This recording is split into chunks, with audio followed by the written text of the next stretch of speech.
Welcome to the Social Perspective Channel.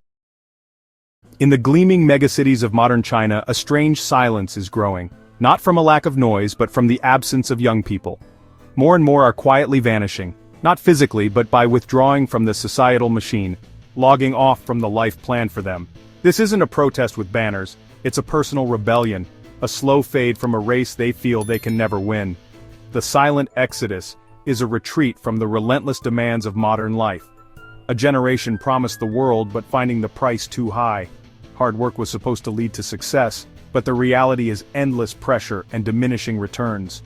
The dream of a stable career and home is replaced by burnout and disillusionment. For some, disappearing means deleting social media and building a digital fortress. For others, it's leaving city jobs for solitude in the countryside.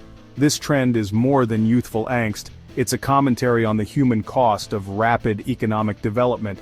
It's a story told not in statistics but in the quiet departures of China's brightest young minds. They're not giving up on life but on a version of it that feels unsustainable and meaningless. Their disappearance is a powerful statement, a silent plea for a different way to live. The silence is not emptiness, but a message something has to change. In China, pressure begins almost at birth. Education is the first, most critical hurdle. Children are enrolled in endless tutoring and activities, all to gain an edge in a system where millions compete for limited university spots. The Gaokao, China's national college entrance exam, is a make-or-break moment that shapes futures and social standing. Students study for years, often 12 hours a day, forging anxiety and stress deep into their psyche. Even after gaining entry to top universities, the pressure only transforms. Now it's about networking, internships, and building a resume. The joy of learning is lost to the need to impress future employers. Burnout and depression are rampant. Individuality is sacrificed for a narrow definition of success. The system leaves little room for self-discovery or alternative paths. It's this crushing weight, this feeling of being trapped, that plants the first seeds of a desire to escape. After surviving the education gauntlet, young Chinese face an unforgiving job market. The promise of a degree leading to prosperity is fading, competition is fierce, and the 996 work culture, 9 a.m. to 9 p.m. 6 days a week, leaves little room for life. Even with a good job, the dream of owning a home is nearly impossible, as housing prices soar far beyond wage growth. Many rely on their parents' life savings just for a down payment. Social and familial expectations add to the burden. Media group, young adults at a family dinner with parents giving advice, graduates being congratulated by family in a Chinese home at stock at distribute_equally, graduate, get a prestigious job, marry, buy a home, have children. Parents expect a return on their sacrifices not just financially, but in status and grandchildren. This leaves young people feeling like they're failing everyone, including themselves. They are the most educated generation, yet feel powerless to shape their destinies. The cycle of work, stress and pressure leaves them exhausted and disillusioned. The realization that the race is rigged is where the silent rebellion begins. In response, young Chinese have created new forms of resistance, most famously, tangping or lying flat. Lying flat isn't laziness, it's rejecting overwork and relentless ambition, doing the bare minimum to get by and prioritizing mental well-being. Some take it further, embracing the hermit life, quitting city jobs, moving to rural areas, and seeking self-sufficiency. They grow their own food, practice crafts, and cut off most contact with their former lives.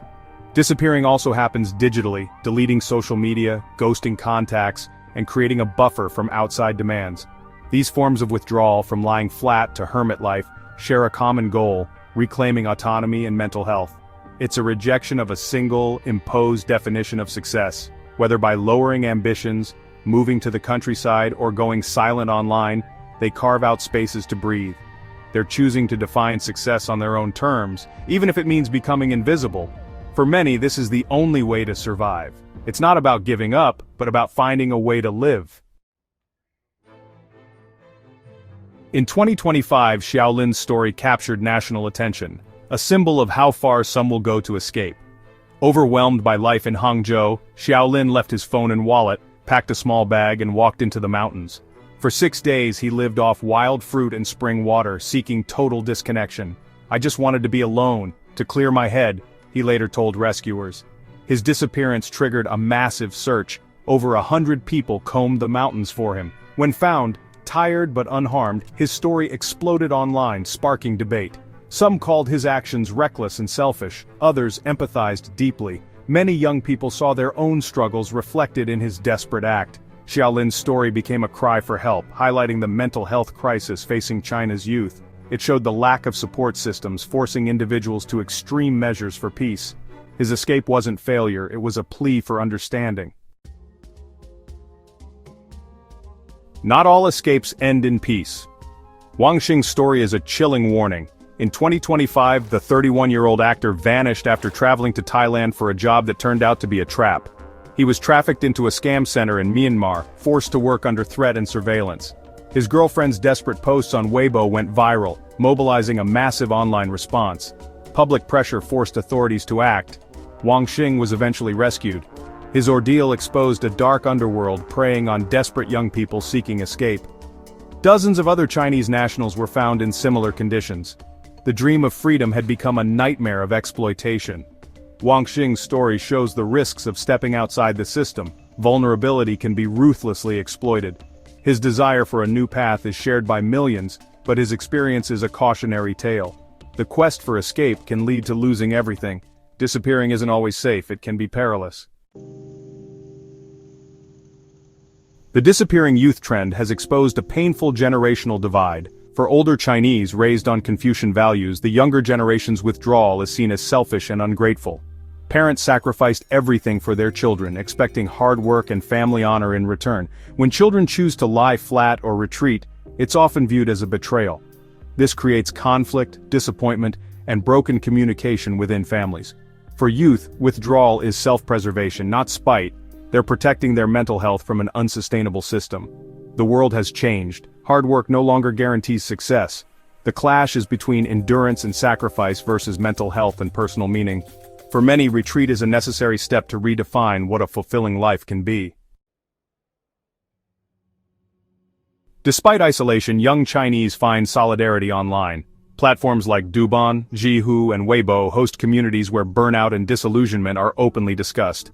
Hashtags like Tangping and Hermit Life connect thousands, sharing stories, advice, and practical tips for minimalist living. These forums offer refuge from family judgment and workplace pressure, functioning as collective therapy. Members celebrate small victories and support each other, countering the narrative that they're lazy or selfish. State censors sometimes scrub these discussions, but the community adapts and persists. These digital networks are lifelines, showing the resilience of a generation determined to find its own way. Even in retreat, they build new forms of community. The silent exodus is more than individual choices. It's a collective rebellion against a future that feels unattainable. There are no protests or manifestos, just a quiet vote of no confidence in a system that values growth over well-being. Each person who lies flat or seeks a hermit life is casting a ballot for rest, mental health, and fulfillment. Their disappearance signals that the social contract is under strain. The promise of reward for sacrifice is breaking down. The older generation may see this as dereliction, but for youth, it's reclaiming their lives. This isn't about rejecting China, but about rejecting a high-pressure model of life. They're searching for more sustainable, humane ways to live. Their actions force a conversation about what success and a healthy society should mean. This silent rebellion is a call for change, flexible work, better mental health support, and a broader definition of success. The ghosts in the machine aren't trying to break it, they're asking for it to be redesigned.